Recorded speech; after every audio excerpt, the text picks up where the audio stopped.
how is somebody that is struggling with this, what is going to be, I know that you were talking about reaching out to people, but what else can they do themselves in order to get free from this and to move on to the other side?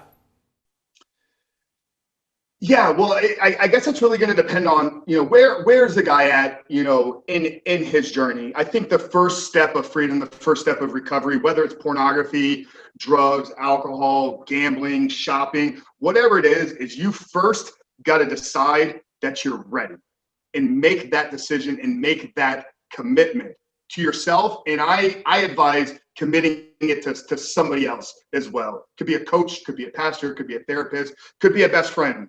Should it be your spouse? Should it be your partner? It should be somebody else. But I think in handing that commitment over to somebody else, you've now recruited yourself some accountability. Somebody and this is why the person needs to be somebody that you can trust, because I think they need to come on the same side of the table as you and walk this journey along with you. But I think it starts with deciding that you're ready to change and fully committing to it, and then passing that commitment on to somebody else. Now, from there, I think it's going to go through a couple different phases. The first thing, if you're really going to change your life, is you got to get clear on what needs to be changing.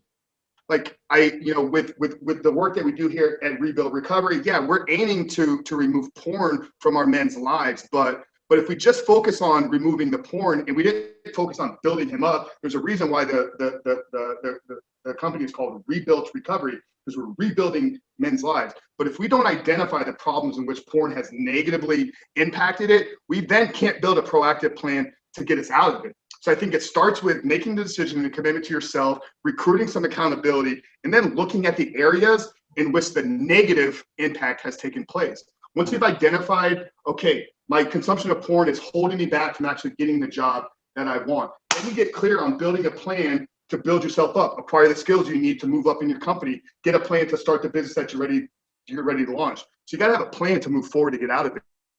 But before you build a plan, you got to know where the negative impacts have actually taken place.